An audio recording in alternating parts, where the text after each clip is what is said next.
Okay, so kita tunggu sekejap untuk dia record. Okay dah. Okay, cikgu akan share screen.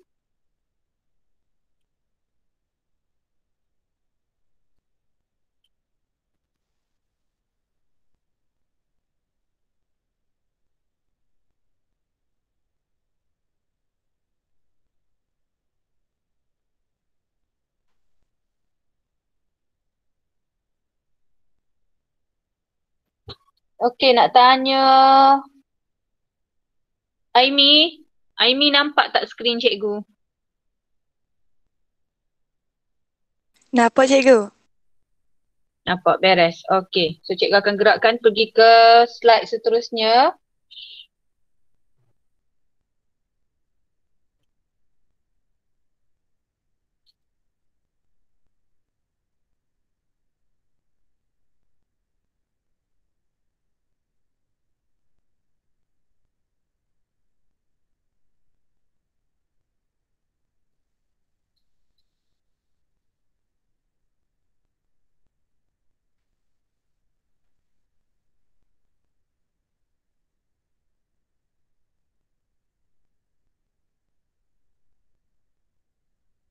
Okay, jadi malam ni kita akan bincang soalan 4 Okay, soalan 4.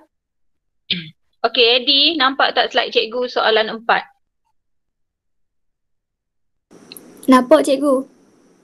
Okay, nampak beres Kita terus bincang lah. Okay, so kalau kita tengok ini dah masuk, tak silap cikgu dah soalan yang ketiga lah kita buat Kita bermula dengan Raya Kelantan ni. Lepas tu kita dah bincang MPP Akram. Lepas tu kita dah bincang Raya Terengganu. Dan sekarang ini dah soalan yang keempat lah maksudnya. Kita dah buat kita dah buat modul berfokus Johor. Jadi kalau awak tengok lebih kurang sama je soalan kan. Sepatutnya awak dah boleh agak lah apa soalan yang mungkin lah insya-Allah yang akan keluar dalam SPM tahun hadapan. Jadi kalau awak tengok kembar ni dah 2 kali kan dibincangkan. Jadi sepatutnya tak ada silap dah lah. Okey, untuk soalan 4, Raja 4.1 menunjukkan 2 pasangan kembar. Kalau awak ingat soalan sebelum ni dia bagi gambar dalam kandungan ibu kan.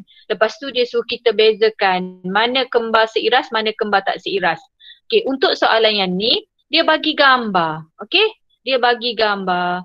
Jadi dia kata ini adalah 2 pasangan kembar berdasarkan rajah yang ditunjukkan, nyatakan jenis kembar A dan kembar B. Okey, kemudian berikan 2 sebab. Kenapa awak kata kembar A ni apa? Kembar B ni apa? So awak kena ada sebab. Okey, so untuk kembar A kita nampak sama seiras. So kembar A adalah kembar seiras. Manakala kembar B, awak dah tengok dah seorang perempuan, seorang lelaki. So dia jadi kembar tidak seiras. Okey, berikan sebab kenapa. Sebabnya, yang pertama dia memang kalau kembar seiras ni, dia memang, awak ingat macam ni, seiras ni maksud dia sama. So dia mesti sama ke apa? Cikgu ada ajar sama 3 benda. Sama 3 benda. Iaitu mesti sama genetik. Okay, ingat kembar seiras ni dia kena sama 3 benda. Iaitu sama genetik. Dah kalau dah sama genetik, mestilah sama fizikal. Dan bila sama fizikal, sama jantina. Ingat kembar seiras dia kena sama 3 benda. Sama genetik, dah kalau genetik tu sama, mesti dah fizikal dia sama. Dan jantina sama. Dia tak boleh jantina lain. Dia mesti, kalau perempuan, perempuan, lelaki, lelaki. So sebab itulah awak kata kembar seiras ni yang menyokong pendapat awak ialah kerana jantina dia sama. Nampak kan? Lelaki, lelaki. Kemudian rupa paras, ciri fizikal sama. Awak tak boleh kata genetik sebab benda ni yang awak nampak dalam rajah sahaja. So awak tak boleh katalah genetik sama. Awak kena kata rupa paras atau ciri fizikal yang sama. Dapat? Okay, kemudian kembar tidak seiras ni, tidak seiras maksudnya tidak sama. So bila tak sama, awak nampak dah ini perempuan, ini lelaki. Dan awak pun nampak muka dia lain-lain. So mestilah genetik lain-lain. So bila dah genetik lain, automatik fizikal lain. Tetapi jantina tak boleh nak kata lain. Sebab apa? Dia ada 3 kemungkinan. Ingat tak kembar tak seiras ni ada 3 kemungkinan. Iaitu mungkin dia akan keluar lelaki-lelaki tetapi fizikal lain-lain, muka lain-lain. Dia mungkin juga perempuan-perempuan tetapi muka lain-lain. Dan lelaki perempuan. Ni 3 kemungkinan untuk kembar tidak seiras. Boleh? Jadi kita tak boleh nak kata dia tidak sama 3 benda, tak boleh. Dia tidak sama 2 benda saja, iaitu tidak sama genetik. So bila dah tak sama genetik, automatik lah fizikal pun tidak sama. Tetapi jantina dia tak boleh. Dia kemungkinan ada lelaki-lelaki, perempuan-perempuan, lelaki-perempuan. So dapat Okey, soalan seterusnya. Pembentukan kembar A dan kembar B ditunjukkan dalam rajah 4.2. So cikgu rasa rajah ni senang sikit kan? Kalau yang ni kita dah nampak siap-siap. Oh dia berkongsi plasenta. Yang ni lain-lain. Mung-mung, aku-aku. Nampak? Dah 2 dah plasenta. Berdasarkan rajah 4.2. Nak jawab soalan ni awak kena hati-hati. Setiap soalan dia akan beritahu berdasarkan apa. So kalau dia tak bagi tahu berdasarkan, bebas kita nak jawab macam mana. Tapi sebab soalan ni dia kata berdasarkan rajah, berikan 3 perbezaan. Dia nak beza bagi pembentukan kedua-dua jenis kembar. Dia nak beza dari segi pembentukan. So cikgu pun ambil yang ni dululah. Cikgu ambil yang ni tepi ni dulu so kembar A. Kita tak kembar A ialah kembar seiras Yang ni kembar seiras. Cuma skema cikgu duduk belah sini. Kembar seiras. Kenapa awak nampak dah sini? Sebab dia kata berdasarkan rajah. So awak tak payah mikir. Awak just tengok rajah ni. Maknanya satu sperma mensenyawakan satu ovum. Nampak? Cikgu tulis persenyawaan satu ovum dan satu sperma. Kemudian dia akan jadi satu zygote. Boleh? Satu zygote. Dan kemudian barulah dia berpisah menjadi 2 fetus. Asal-asal dia ni daripada satu zygote je. Cuma selepas tu barulah dia membahagi jadi 2 fetus. Dan awak nampak tak 2 fetus, kita hanya boleh terangkan perbezaan dari segi rajah saja. Kita kena tengok rajah. So cikgu kata 2 fetus, tiba-tiba ada 2 fetus yang berkongsi satu plasenta. Okey. Soalan cikgu lah. Boleh tak cikgu nak ambil perbezaan yang keempat ini? Cikgu nak tanya Iwana. Ainin Iwana. Cikgu dah baca dah 3 perbezaan. Yang keempat tu yang cikgu bulatkan ni. Boleh tak cikgu nak masukkan dalam skema jawapan? Ainin Iwana.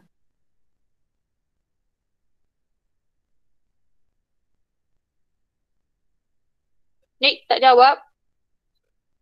Kita tanya Adila. Adila daripada 5 Cekal. Boleh tak cikgu nak gunakan skema nombor 4 cikgu tu? Cikgu kata kedua-dua kembar mempunyai jantina sama. Boleh tak Adila?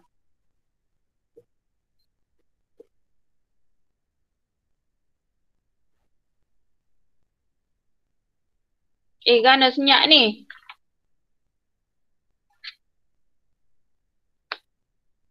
Nasrin? Nasrin ada Nasrin?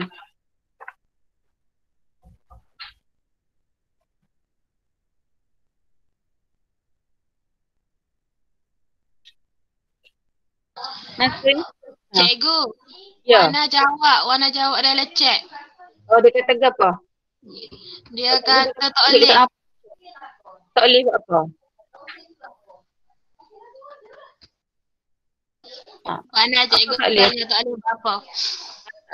Tak apalah. Wana jawab tak boleh dia. Kita tanya yang boleh ni lah. Iman, kenapa tak boleh guna skema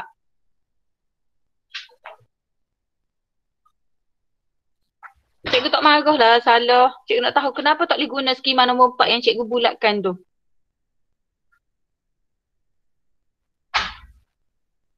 Tertiba berlaku ni. Tak boleh guna ni. Cepat.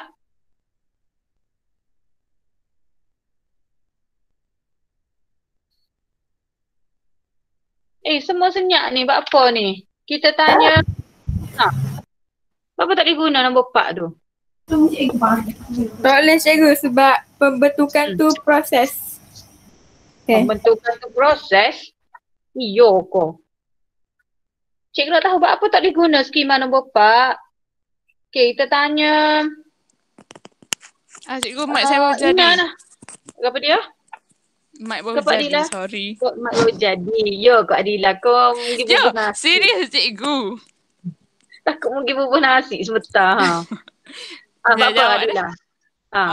Sebabnya dari gambar tu kita tak boleh tengok kalau dia punya jantina tu sama ke berbeza. Yes, betul. Kan cikgu kata dah tadi, dia nak 3 perbezaan ni. Okey. So, kan soalan ni kata berdasarkan rajah 4.2. Jadi boleh tak cikgu nak guna skema nombor 4, cikgu kata kedua-kedua kembar untuk yang ni mempunyai jantina sama. Tak boleh lah. Tak boleh guna skema nombor 4. Cikgu sengaja masukkan sebab nak tahu awak ni alert ke tak. Sebab dia kata berdasarkan rajah. Jadi awak ni bila awak baca macam ni, awak akan tulis semua perbezaan. Cikgu tahu awak banyak benda yang awak hafal kan. So awak tahu perbezaan. Awak akan tulis belakang perbezaan. Jadi untuk rajah 4.2 ni awak akan tulis. Cikgu tahu awak akan tulis apa? Kembar jantina sama lah, fizikal sama. Kita tak tahu benda tu. Kita tak nampak sebab berdasarkan rajah. Jadi awak hanya boleh beritahu apa yang awak nampak, iaitu yang ni persenyawaan satu ovum dengan satu sperma menghasilkan satu zygote. Nampak satu zygote je. Nanti satu zygote ni akan berkembang menjadi 2 fetus. Dia akan berkembang menjadi 2 fetus dan 2 fetus tu pula membesar di dalam satu plasenta. Dia berkongsi satu plasenta tetapi ada 2 fetus. Jadi skema nombor 4 ni tak boleh guna. Okey, kemudian kembar B. Kembar B ialah kembar tidak seiras dan awak dah nampak siap-siap dalam rajah ni, iaitu 2 sperma mensenyawakan 2 ovum. Jadi ada berapa? Menghasilkan 2 zygote. Kemudian 2 zygote tu memang dah jadi, maksudnya dah ada 2 anak yang lain-lain dah.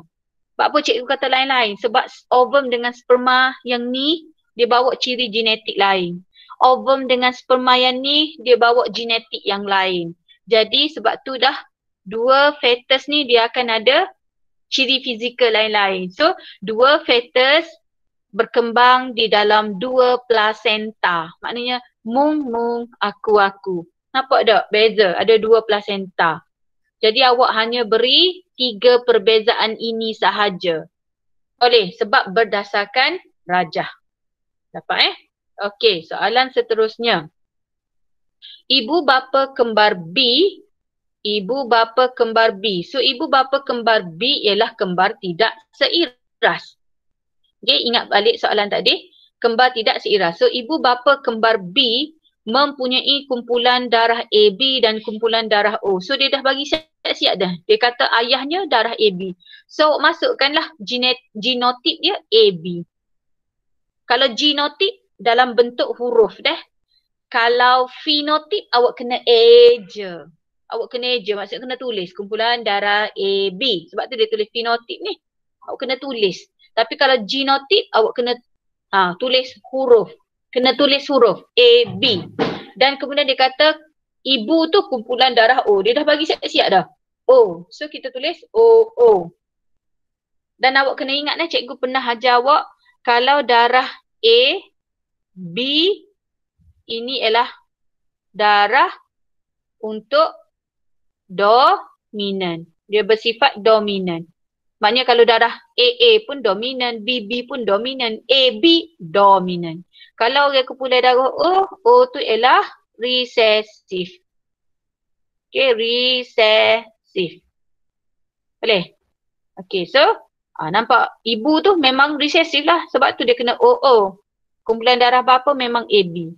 Okay, kemudian dia kata lengkapkan jadual 1 dan nyatakan kebarangkalian kumpulan darah yang mungkin bagi kedua-dua individu dalam kembar B. Maknanya anak kembar B ni nanti bila dia keluar dia akan ada darah apa? So masuk je lah, buat macam ni lah, macam biasa. Menghasilkan gamet, so A, B. Yang ni menghasilkan gamet O, O. Kemudian buatlah persenyawaan rawak. So dapatlah A, O, A, O, B, O, B, O. Okay, dapat So maknanya anak dia hanya ada, anak dia 50% darah A, 50% darah B. Maknanya anak dia hanya ada kemungkinan kembar tidak seiras tu, anak dia mungkin ada yang 50% darah A, 50% darah B. Katakan tiba-tiba dia dapat anak darah AB. Salah lah. Tu bukan anak dia lah. Tiba-tiba darah AB. Tak boleh. Dia sama ada anak dia sama ada darah A dengan B je. Kalau AB, bukan anak dia. Kalau darah O, lagi bukan anak dia. Dapat ke? Maknanya seramai mana anak dia pun tak kembar ke, kembar ke. Ini je kemungkinan darah anak dia. Sama ada A atau darah B sahaja. Jelas Okey, so sebab dia nak kebarangkalian, sepatutnya kebarangkalian tidak macam ni 2 nisbah 2. Okey. 1 nisbah 1. So mana-mana dah terimalah, kita terima sama ada pelajar buat nisbah ke ataupun persen, peratus. Kita terima belaka. Boleh Okey. Kita pergi kepada soalan seterusnya. Puan Sheila telah pun berkahwin selama 6 tahun disebabkan oleh suatu ketidaknormalan pada uterusnya. Beliau telah kerap kali mengalami keguguran. Yang ni masalah pada uterus. Baca molek. Dia bukan kata pada tube fallopian ke apa ke dok. Dia kata tak normal pada uterus. Beliau telah kerap kali mengalami keguguran. Cadangkan dan terangkan satu teknik. Cadang dulu. So apa cadangan awak? Okey, walaupun benda ni tidak boleh dilakukan di Malaysia, tetapi sebab soalan ni dia nak uterus yang tidak normal, jadi cadangkan kaedah tu, kita pun bagilah cadangan iaitu ibu tumpang.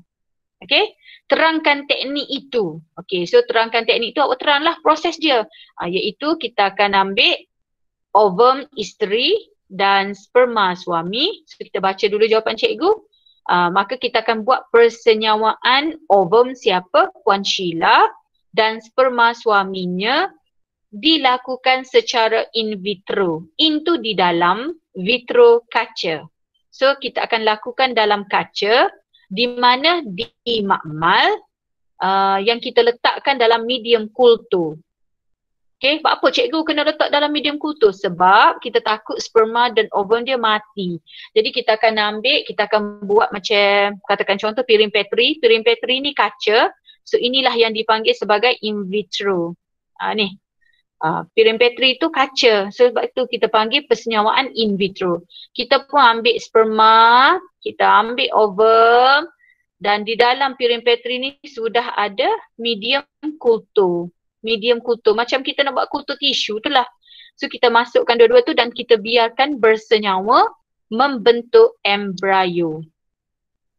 Bila dah jadi embrio, embrio itu akan dimasukkan ke dalam uterus ibu tumpang dan fetus tu akan berkembang dalam uterus ibu tumpang sehinggalah bayi itu selamat dilahirkan. Dan segala kos dia nak bersalin, kos pemeriksaan uterus, kos dia nak pergi hospital, kos makan minum ibu tumpang, semuanya ditanggung oleh Puan Sheila dan suaminya.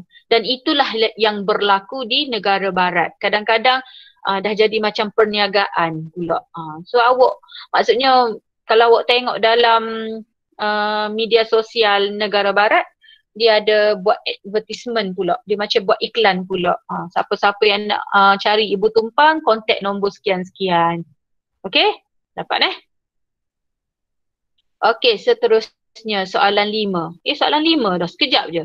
Rajah 5.1 menunjukkan tisu P dan sel Q. Sepatutnya dia kena tulis tisu P dan Okey, sebab apa dia bubuh sel Q sepatutnya dia bubuhlah gambar banyak sikit. Tisu Q. Kalau tisu Q dia kena lukis banyak-banyak sikit. Okey. Terdapat di dalam organisma multisel dan Q terdapat di dalam organisma unisel. Dia dah bagi hint dah. Dia kata tisu P ni duduk dalam organisma multisel, sel Q dalam organisma unisel. So kalau awak tengok ni, ini ialah tisu otot licin. Ini ialah tisu otot licin. Asal ada nama otot je, mestilah dia boleh mengecup mengendur. Okay, ingat kalau ada perkataan otot je dia boleh mengecup mengendur. Dan ini pula ialah sel dalam organisma unisel, so ini ialah sel yeast. Dia dah bagi hint dah. Okay, terangkan proses respirasi yang berlaku di tisu P dan tisu Q. Okay, sebenarnya soalan ni dia sebenarnya boleh disalah anggap jugalah. Boleh dia kata apa, menimbulkan keraguan sebab tak semestinya tisu otot ni buat respirasi aerob saja ke? Okay. Jadi tak apalah, kita terima jawapan dia.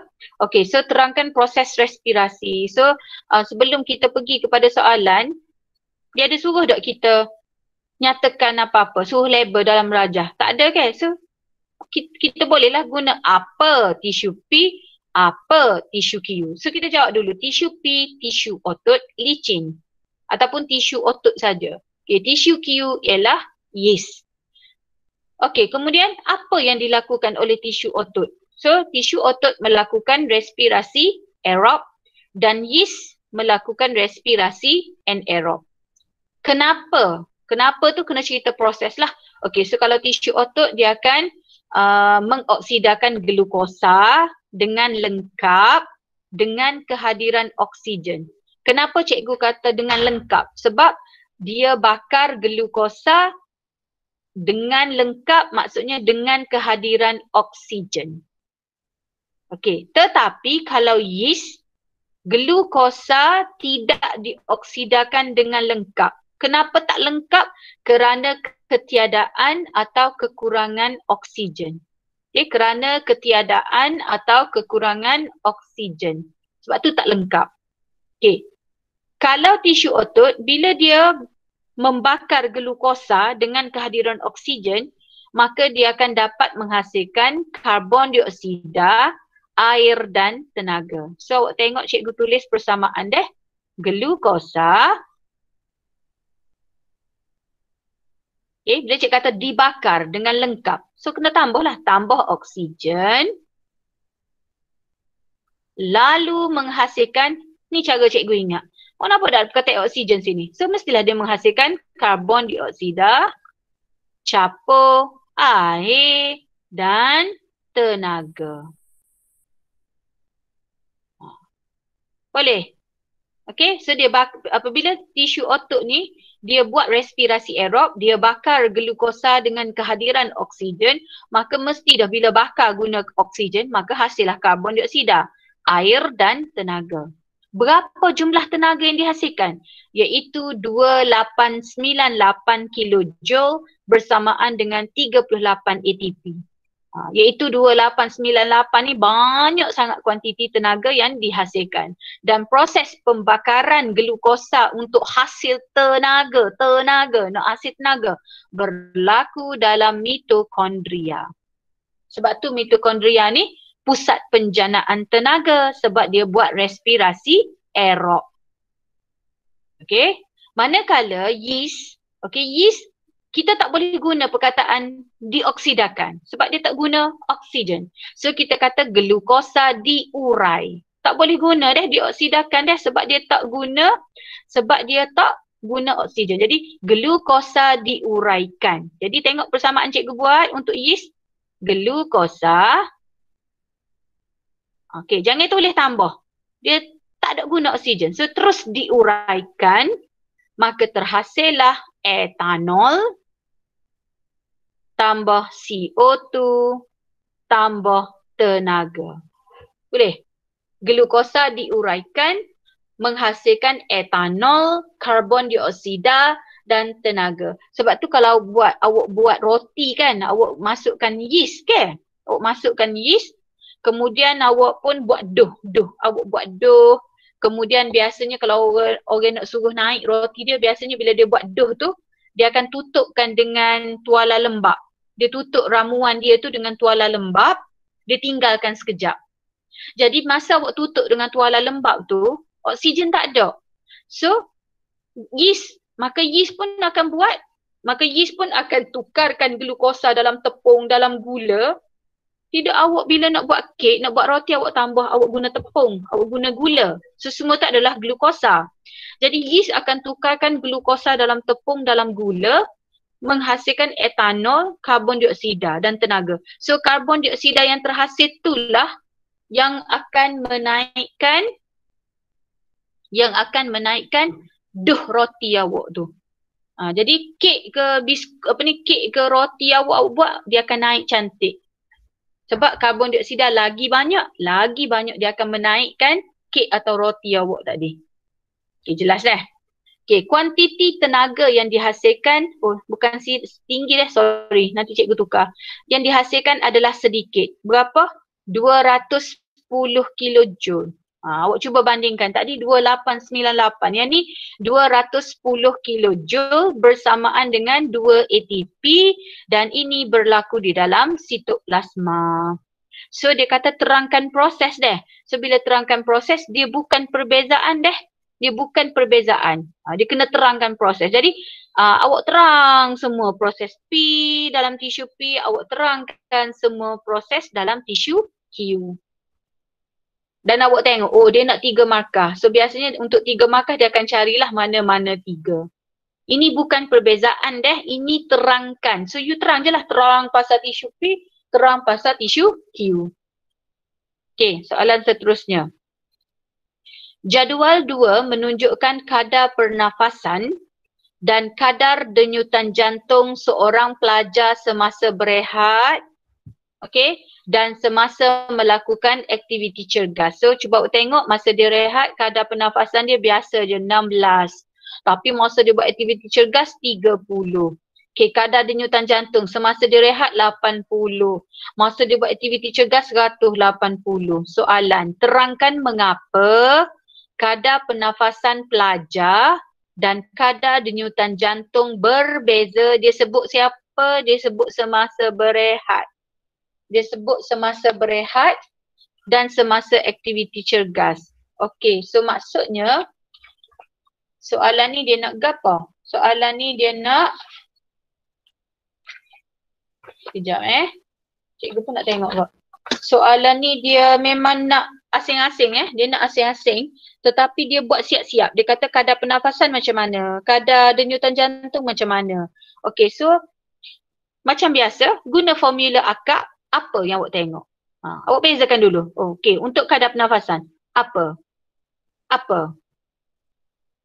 Maksud cikgu, apa yang tinggi? Okey, kemudian berikan kenapa dan kesan akibat. Sama juga dengan kadar denyutan jantung. Apa yang tinggi? Berikan kenapa dan kesan akibat. So tengok jawapan cikgu. Cikgu buat macam ni. Untuk kadar pernafasan, apa beza? Beza apa? Siapa lebih tinggi? So kita kata kadar pernafasan semasa buat aktiviti cergas lebih tinggi.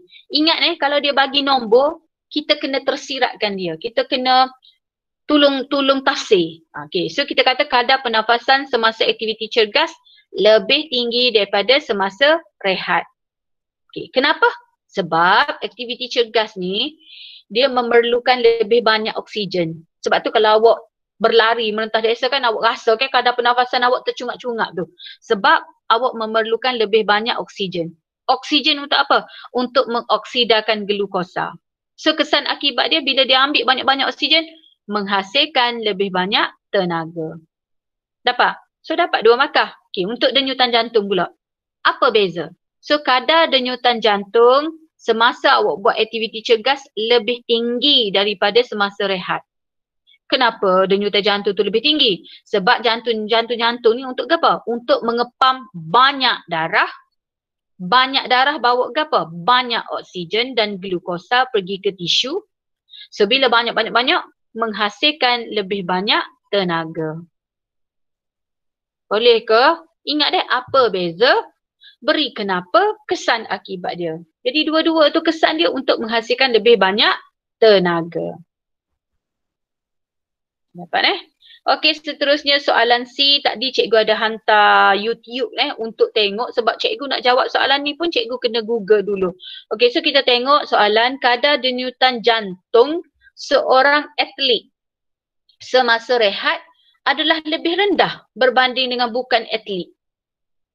Terangkan mengapa. So cikgu pun Google tadi. Okey, cuba kita tengok ada persoalan yang pelajar tanya Dia kata, salam sejahtera doktor, saya berumur 18 tahun, saya merupakan seorang olahragawan sejak zaman sekolah. Maknanya dia ni seorang atlet. Minggu lepas saya dan rakan-rakan telah berbincang tentang kadar denyutan nadi.